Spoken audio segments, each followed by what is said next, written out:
ये श्रृंखला सर्व आत्माओं के पिता परमात्मा शिव के द्वारा उच्चारित महावाक्यों के संकलन पर आधारित है। ओम शांति। गॉडलीवुड स्टूडियो द्वारा प्रस्तुत अमूल्य रत्न में आप सभी का हार्दिक स्वागत है। वर्तमान तमो प्रधानता के समय कोई भी इंसान सर्व प्राप्तियों में संपन्न नहीं है। किसी के पास हेल्थ है तो वेल्थ नहीं है, वेल्थ है तो हेल्थ नहीं है, और इसलिए सदा कोई भी व्यक्ति हैप्पी यानी खुश नहीं रह पाता। सदा किसी न किसी उलझन व परेशानी में उलझता हुआ उदास नजर आता है। इसलिए आज हम ईश्वरीय महावाक्यों के जरिए सदा हेल्दी, सदा वेल्दी और सदा हैप्पी कैसे रहें, इस विधि को यथार्थ रीति समझेंगे। और इन महावाक्यों के स्पष्टीकरण के लिए हमारे मध्य हैं प्रजापिता ब्रह्मा कुमारीज ईश्वरीय विश्वविद्यालय के वरिष्ठ राजयोगी शिक्षक आदरणीय राजू भाई साहब। फिर सब आपका आज के एपिसोड में बहुत बहुत स्वागत है। ओम शांति। फिर सब आज हम बात करेंगे 27 जनवरी 76 के महावाक्यों पर, जिसका टॉपिक है 3 श्रेष्ठ ईश्वरीय वरदान। परमात्मा कहते हैं कि आज अति पुराने सो नए बच्चे अपने निजी स्थान व अपने साकार स्वीट होम मधुबन स्वर्ग आश्रम में मिलन का जन्मसिद्ध अधिकार प्राप्त कर हर्षित हो रहे हैं। ऐसा मधुबन को स्वर्ग आश्रम क्यों कहा? परमात्मा जब इस सृष्टि पर स्वर्ग की रचना के लिए आते हैं, क्योंकि उनको हेवनली गॉड फादर कहा जाता है, तो जब इनका पार्ट मधुबन में चल रहा है साकार में, तो परमात्मा अपने बच्चों को इस स्थान का भी महत्व बताते हैं। ये स्थान जहाँ पर मधुरता भी है, वैराग्य भी है और स्थूल सूक्ष्म कोई भी अप्राप्ति नहीं है। स्वर्ग के लिए कहते हैं जहाँ कोई भी अप्राप्त वस्तु नहीं, अप्राप्त शक्ति नहीं। तो परमात्मा के इस घर में भी कोई भी अप्राप्ति नहीं, सर्व प्राप्तियों से जहाँ संपन्नता है, भरपूरता है, उस स्थान को स्वर्ग की तुलना में स्वर्ग आश्रम कहा गया है। जी, परमात्मा कहते हैं कि जैसे बच्चों को बाप द्वारा वर्षा प्राप्त होते हर्ष होता है अर्थात खुशी होती है, वैसे ही परमात्मा को भी लास्ट सो फास्ट पुरुषार्थियों को तीव्र पुरुषार्थ की लगन में मगन देख हर्ष होता है। फास्ट पुरुषार्थ करने वालों की सूरत और सीरत बाप समान सदा रूहानी नजर आती है। सिवाय रूहानियत के अन्य कोई भी संकल्प व स्मृति नहीं रहती, अर्थात बाप द्वारा प्राप्त हुई सर्व शक्तियाँ स्वरूप में दिखाई देती हैं। उनकी हर नज़र में हर आत्मा को नज़र से निहाल करने की रूहानियत दिखाई देगी। जो बच्चे लास्ट में आए, माना अभी आ रहे हैं, परमात्मा ने जो साकार ब्रह्मा के तन द्वारा पार्ट बजाया, साकार के पार्ट पूरा होने के बाद जो आत्माएं आई उनको परमात्मा कहते हैं जैसे लास्ट में आई हैं। लेकिन लास्ट में आते हुए भी जो फास्ट पुरुषार्थ कर रही है उसको देख करके परमात्मा को बहुत खुशी होती है।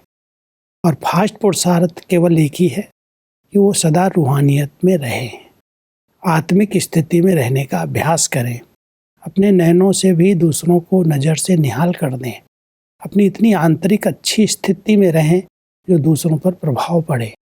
तो परमात्मा अपने बच्चों को देखते हैं कि ऐसा एक गुप्त पुरुषार्थ कर रहे हैं, रूहानियत में रहते हैं और उनके द्वारा इतनी सेवा हो रही है जो उनकी चलन से, उनके चेहरे से बाबा दिखाई देता है, सदा वो बाबा की स्मृति में रहते हैं। ऐसे बच्चों को देख करके परमात्मा हर्षित होते हैं। परमात्मा कहते हैं कि ऐसी श्रेष्ठ स्टेज प्राप्त करने के लिए सदैव 2 बातें याद रखो। एक, स्वयं को अकाल मूर्त समझो। दूसरे, स्वयं को सदा त्रिकालदर्शी मूर्त समझो। फिर सब दोनों को स्पष्ट करें। एक है निराकारी स्थिति का अभ्यास। जब हम आत्मा अकाल तख्त पर है, ये भ्रकुटी अकाल तख्त है, इसको अकाल तख्त माना अकाल आत्मा है जिसको कभी काल नहीं खाता, और जिस स्थान पर वो रहती है, इस शरीर के अंदर आत्मा का जो निवास स्थान है वो भ्रकुटी है, ये अकाल तख्त कहलाता है। तो जितना हम अकाल तख्त में पर बैठने का अभ्यास करते हैं, माना अपने निराकारी स्वरूप में स्थित रहते हैं, और फिर जब हम कर्म क्षेत्र पर आते हैं तो त्रिकालदर्शीपन की स्टेज है। माना त्रिकालदर्शी, माना कोई भी कर्म करने के पहले का, बात का, ना उसका कहते हैं सोच समझ कर फिर कोई कर्म करना। जी। तो सोच समझ के करना माना त्रिकालदर्शी स्टेज में स्थित होकर के कर्म करना। तो जो आत्माएं ऐसे उसके आदि मध्य अंत को जान करके समझ करके फिर बोल और कर्म में आती हैं, उनका बहुत अच्छा परिणाम मिलता है। वो कर्म योगी बन जाती हैं, स्वतः योगी बन जाती हैं। तो ये दोनों अभ्यास करने से हम लास्ट से फास्ट जा सकते हैं। एक निराकारी स्टेज, अकाल तख्त मूर्त की स्टेज, और दूसरी त्रिकालदर्शी पने की स्टेज। अगर ये दोनों स्थितियों का कोई अभ्यास करता है तो कभी भी पुरुषार्थ में पीछे नहीं रहेगा, वो सदा आगे से आगे बढ़ जाएगा। तो लास्ट सो फास्ट जाने का एक बहुत अच्छा पुरुषार्थ है। परमात्मा कहते हैं कि निराकारी स्टेज में अकाल तख्त नशीन अकाल मूर्त हैं, साकार कर्म योगी की स्टेज में त्रिकालदर्शी मूर्त त्रिमूर्ति बाप के तख्त नशीन। हर संकल्प को स्वरूप में लाने से पहले ये दोनों बातें चेक करो। निराकारी और साकारी दोनों स्वरूप में है। स्मृति से स्वतः ही समर्थी स्वरूप बन जाएंगे, अर्थात हेल्थ, वेल्थ और हैप्पीनेस का अनुभव हर समय होगा। जब ये दोनों स्मृतियां रहती हैं प्रैक्टिकल में, मैं एक अकाल मूर्त आत्मा अकाल तख्त पर विराजमान हूँ, और दूसरा कर्मयोगी जीवन के अंदर मैं त्रिकालदर्शी त्रिमूर्ति बाप के तख्त पर विराजमान हूँ। तो ये अभ्यास करने से समर्थी आ जाती, माना हमारे व्यर्थ संकल्प स्वतः खत्म हो जाते हैं जी। और जब व्यर्थ संकल्प समाप्त हो जाते हैं तो हेल्थ, वेल्थ, हैप्पीनेस, क्योंकि जो बीमारी है, शारीरिक बीमारी की बात यहाँ परमात्मा नहीं कर रहे हैं, लेकिन मन में कई प्रकार की माया की बीमारी घुसी हुई है। उस माया की बीमारी से वो मुक्त हो जाते हैं। जब आत्मा स्वस्थ है, समर्थ संकल्प कर रही है, तो शरीर का कोई भी रोग आता है तो उसको फील नहीं करती, वो सहज उसको पार कर लेती। सूली जैसी बात भी उसके लिए कांटा लगती है, कुछ नहीं है, आया है खत्म हो जाएगा, उसकी परवाह नहीं रहती। तो एक तो आत्मिक स्थिति में रहने से आत्मा की हेल्थ, माना वो माया की बीमारी से मुक्त जी। और दूसरा उसके अंदर जब ज्ञान चिंतन चल रहा, अच्छे अच्छे गुणों का चिंतन चल रहा है, तो जैसे वेल्दी है, ज्ञान गुण शक्तियों से संपन्न है, भरपूर है, तो वेल्थ का वर्षा भी उसको मिल जाता है। तो ये तीन वरदान, हेल्थ, वेल्थ और हैप्पीनेस, ये वास्तव में साकार रूप में देवी देवताओं को प्राप्त है जी। वहाँ पर कभी कोई देवता को बीमार नहीं दिखाया गया है और किसी भी प्रकार से संपत्ति में कमी नहीं दिखाई गई, इसलिए वो सदा हैप्पी हैं। कलयुग के अंदर कोई भी व्यक्ति के पास तीनों चीज़ें नहीं है। आज किसी के पास अगर हेल्थ है तो वेल्थ, धन नहीं है, धन भरपूर है, सब कुछ होते हुए भी उसकी हेल्थ अच्छी नहीं है, सदा पैसा बीमारियों के पीछे जा रहा है। सब कुछ होते भी खा पी नहीं सकता है। तो हेल्थ है तो वेल्थ नहीं है, वेल्थ है तो हेल्थ नहीं है, इसलिए वो सदा हैप्पी नहीं है जी। सदा खुश नहीं रहता है। लेकिन संगम पर जो परमात्मा से डायरेक्ट वरदान और वर्षा प्राप्त करते हैं, जिन्होंने ये दो बातों का अभ्यास किया, अकाल तख्त नसीन और त्रिकालदर्शी स्टेज पर रहने का अभ्यास किया जी। जिनके सदा समर्थ संकल्प चलते हैं, शुद्ध संकल्पों में रमण करते हैं, वो तीनों वरदानों से संपूर्ण हो जाते हैं, भरपूर हो जाते हैं जी। हेल्दी, वेल्दी और हैप्पी बन जाते हैं। वैसा परमात्मा कहते हैं कि चाहे शरीर का कर्म भोग सूली से कितना भी बड़े रूप में हो, लेकिन सदा अपने को साक्षी समझने से कर्म भोग के वश नहीं होंगे। हर कर्म भोग सूली से कांटे समान अनुभव होगा। भविष्य जन्म जन्मांतर कर्म भोग से मुक्त होने की खुशी इस कर्म भोग को चुकतू करने के लिए औषधि का रूप बन जाती है। खुशी दवाई की खुराक बन जाती है। सबसे बड़ी खुराक है खुशी जी। क्योंकि ये खुशी रहती है कि अगर कोई भोगना, कोई शारीरिक हिसाब किताब आया भी, तो हम कल्प कल्प के लिए जो हमारे विकर्म उनसे मुक्त हो रहे हैं और आगे के लिए हम सदा स्वस्थ बन रहे हैं। तो जैसे कोई कर्ज उतर जाता है तो आत्मा को कितनी खुशी होती है। तो ऐसे ही परमात्मा कहते हैं, कोई पुराने कर्मों का हिसाब किताब अगर कोई सूली बन करके आया और खुशी की दवाई आप खा रहे हैं, तो वो सूली कांटा बन गई। उसकी भोगना के रूप में महसूस नहीं होती जी। आते हर एक के सामने पेपर हैं, शारीरिक पेपर तो सबके सामने आते हैं, लेकिन जो योगी आत्माएं हैं, योग युक्त होकर के रहती हैं, जिन्होंने पुण्य की कमाई की हुई है, जिनके पास दुआओं का स्टॉक है, उनको लगता है कि ये तो कोई बड़ी बात नहीं, आया है खत्म हो जाएगा, परवाह नहीं है। तो वो सूली को कांटा अनुभव करते और खुशी की दवाई खाते खाते तंदुरुस्त अनुभव करते। माया की बीमारी उनको नहीं लगती, क्योंकि वर्तमान समय अधिक से अधिक बीमारियां मन की हैं।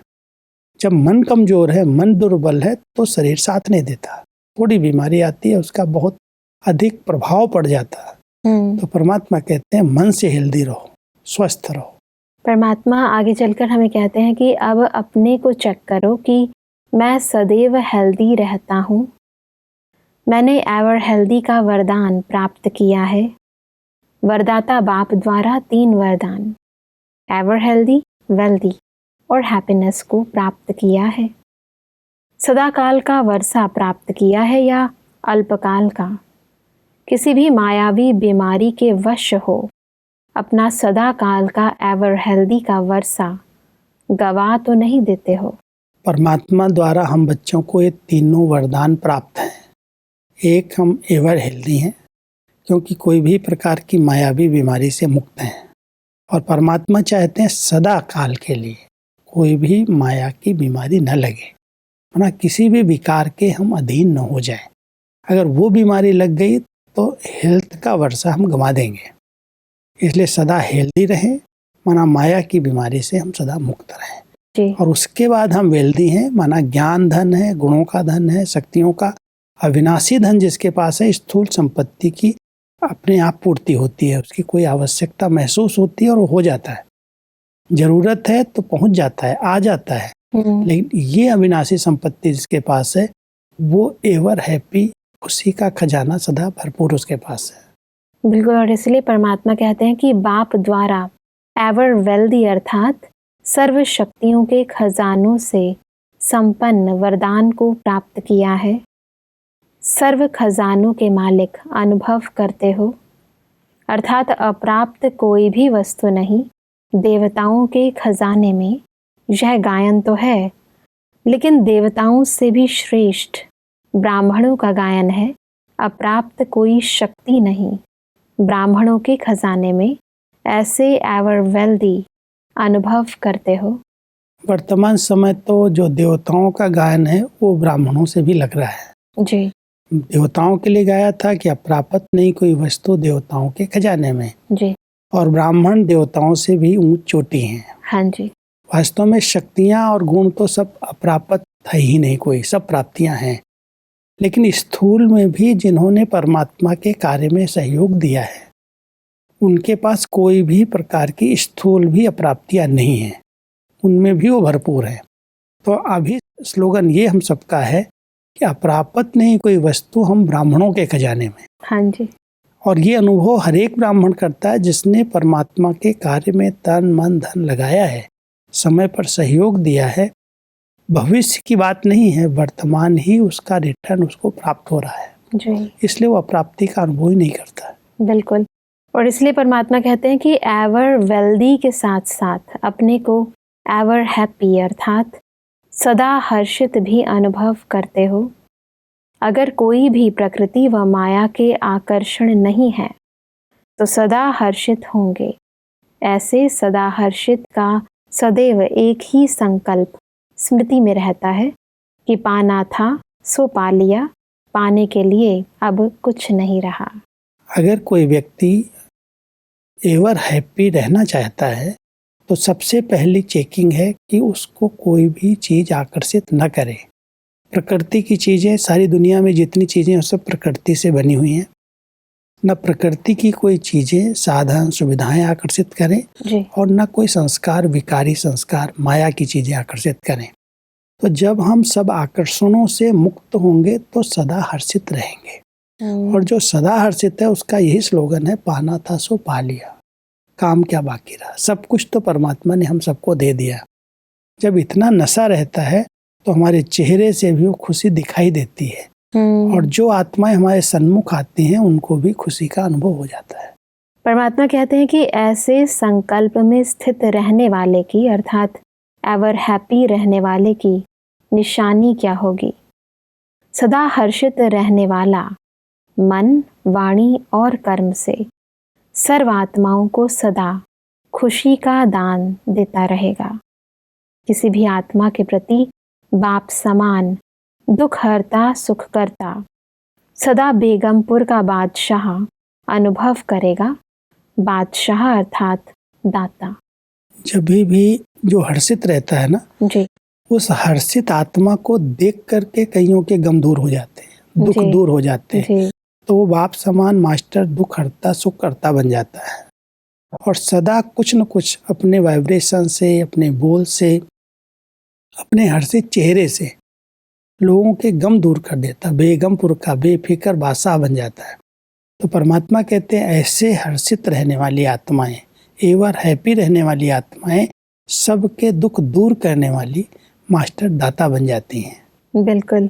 परमात्मा कहते हैं कि ऐसे हर्षित मुख रहने वाली आत्मा के हर संकल्प के वाइब्रेशंस द्वारा, एक सेकंड की रूहानी नज़र द्वारा, एक सेकंड के संपर्क द्वारा, मुख के एक बोल द्वारा दुखी व गम में रहने वाली आत्मा अपने को सुखी व खुशी का अनुभव करेगी। वर्तमान समय लोगों को क्या चाहिए? दो चीज़ों की आवश्यकता है, क्योंकि सब जगह की व्यक्तियां ठुकराई हुई हैं, जहाँ भी जाते हैं वहाँ ठोकर ही लगती है। एक तो चाहिए उनको प्यार, सच्चा प्यार, निस्वार्थ प्यार, और दूसरा खुशी। तो जो आत्माएं हमारे संबंध संपर्क में आती हैं, अगर हम सदा एवर हैप्पी रहते हैं, हेल्दी वेल्दी भी हैं और एवर हैप्पी रहते हैं, तो हमारे सामने आते ही हमारी दृष्टि से, रूहानी स्नेह से, हमारे बोल से एक सेकंड कुछ बोल देंगे, उनको प्यार से देख लेंगे, हमारे अच्छे वाइब्रेशन उनको मिलते हैं, तो उनके गम दूर हो जाते हैं, दुख दूर हो जाते हैं। तो परमात्मा कहते हैं वर्तमान समय की बहुत बड़ी सेवा है, क्योंकि चारों तरफ से दुख और अशांति बढ़ रही है। जी लोग बहुत तनाव का अनुभव कर रहे हैं, बहुत ठुकराए हुए हैं, उनको क्षणिक प्यार की ज़रूरत है, खुशी की ज़रूरत है।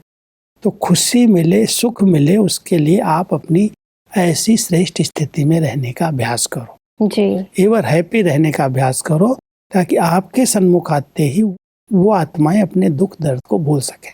बिल्कुल। परमात्मा कहते हैं कि उसका कर्तव्य होगा सुख देना और सुख लेना। जैसे प्रजा अपने योग्य राजा को देख खुश हो जाती है, ऐसे एवर हेल्दी वेल्दी और हैप्पी आत्मा को देख कैसी भी दुखी आत्मा सुख का अनुभव करेगी। अप्राप्त आत्मा दाता को देख प्राप्ति की खुशी में झूमने लगेगी। ऐसे अपने को अनुभव करते हो, देने वाले दाता के बच्चे बाप समान दाता हो या भक्त के समान लेने वाले हो, या लेना और देना साथ साथ चलता है। तीनों स्टेज हम सबकी बनती हैं समय पर समय। कभी कभी तो जब भरपूरता का, बहुत खुशी का अनुभव होता है, तो हम दाता बन करके जैसे सबको दे रहे हैं। जी लेकिन जब कभी वो खुशी गायब हो जाती है, तो परमात्मा से भी कभी कभी मांगने लगते भक्त की तरह, बाबा मुझे शक्ति दो, बाबा मुझे मदद करो। तो भक्त के संस्कार मांगने के संस्कार बन जाते हैं। कभी कभी हम लेते भी हैं और देते भी हैं। तो तीनों स्टेज बनती हैं।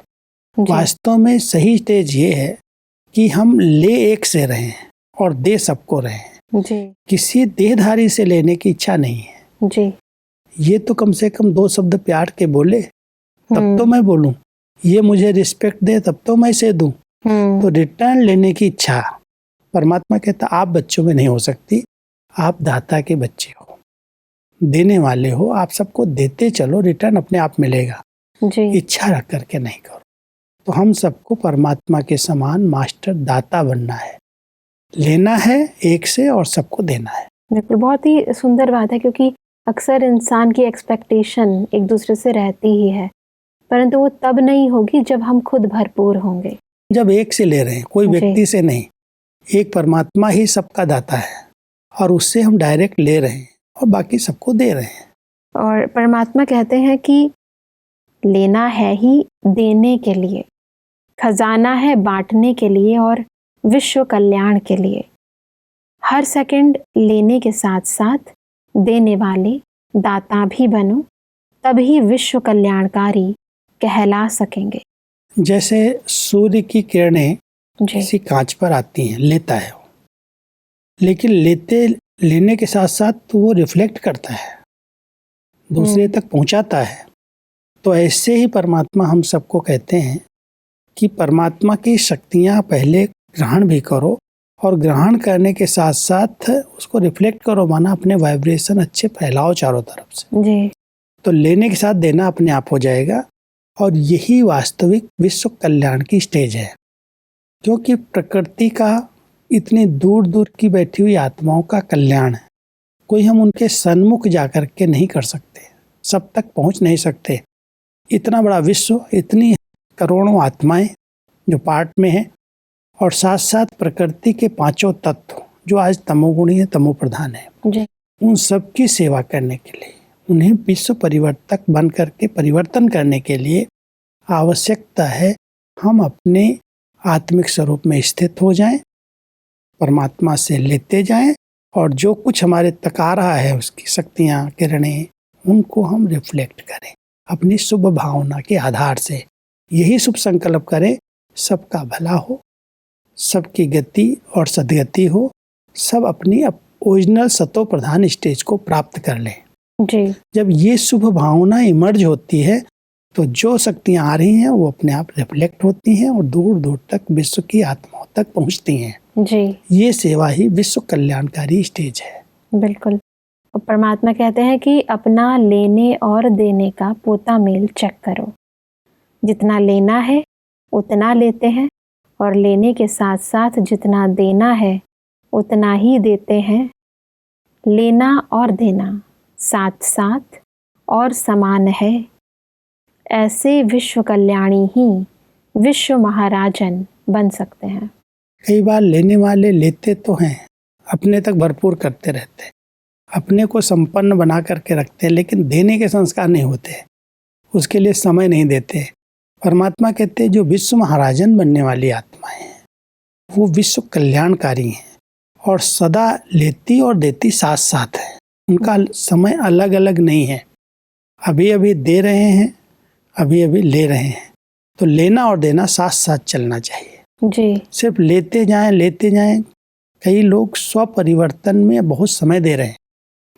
परमात्मा कहते हैं स्व परिवर्तन और विश्व परिवर्तन दोनों साथ साथ होना चाहिए। माना हम अपने आप का भी परिवर्तन करें, कोई ऐसी कमी कमजोरी संस्कार हैं उनको हम योग बल से समाप्त भी कर रहे हैं, और साथ साथ अपनी धारणाओं से, अपनी चलन और चेहरे से विश्व परिवर्तन का कार्य भी कर रहे हैं, अच्छे वाइब्रेशन भी फैला रहे हैं। तो लेना और देना दोनों साथ साथ है, तो विश्व कल्याणी और विश्व महाराजन की पदवी प्राप्त हो सकती है। बिल्कुल भाई साहब, आज हमने समझा कि हम सदा हेल्दी, वेल्दी और हैप्पी कैसे रहें, और कैसे हम दातापन के संस्कार अपने जीवन में धारण करें। भाई साहब, स्पष्टीकरण के लिए आपका बहुत बहुत धन्यवाद। दर्शकों, आज के एपिसोड में परमात्मा ने कहा कि फास्ट पुरुषार्थी की निशानी है कि उनकी सूरत व सीरत परमात्मा के समान रूहानियत से भरपूर होगी। परमात्मा ने कहा कि हमें हर संकल्प को स्वरूप में लाने से पहले स्वयं को त्रिकालदर्शीपन और अकाल मूर्त स्थिति में स्थित करना है। परमात्मा ने कहा कि यदि हम एवर हेल्दी, एवर वेल्दी और एवर हैप्पी बनना चाहते हैं तो हमें स्वयं को सर्व प्राप्तियों से संपन्न बनाना है और सर्व मायावी आकर्षणों से स्वयं को दूर रखना है। दर्शकों, आज के एपिसोड से संबंधित यदि आपके मन में कोई प्रश्न है तो आप हमें ईमेल कर सकते हैं। हमारा ईमेल आईडी है amulyaratna@godlywoodstudio.org। अगले एपिसोड में एक और अव्यक्त वाणी के साथ आप सभी के समक्ष हम फिर हाजिर होंगे। तब तक के लिए लेते हैं इजाजत। ओम शांति। मुख्य सार: श्रेष्ठ स्टेज प्राप्त करने के लिए निराकारी स्टेज में स्वयं को अकाल तख्त नशीन, साकार कर्मयोगी स्टेज में त्रिमूर्ति बाप के दिल तख्त नशीन समझो। सदा हर्षित रहने वाला, मन, वाणी और कर्म से सर्व को खुशी का दान देता रहेगा। बाप समान दुख हरता, सुख करता, बेगमपुर का बादशाह अनुभव करेगा। वरदाता बाप द्वारा 3 वरदान: एवर हेल्दी, वेल्दी, और हैप्पीनेस। अधिक जानकारी के लिए संपर्क करें Amulya Ratan Godlywood studio, Manmohini Van, Shantivan post, Abu road 307510, district Sirohi, Rajasthan. Email ID है amulyaratn@godlywoodstudio.org। इस श्रृंखला को प्रजापिता ब्रह्मा कुमारीज ईश्वरीय विश्वविद्यालय के सेवा केंद्रों पर क्लास में नियमित रूप से चलाने के लिए गॉडलीवुड स्टूडियो से संपर्क करें।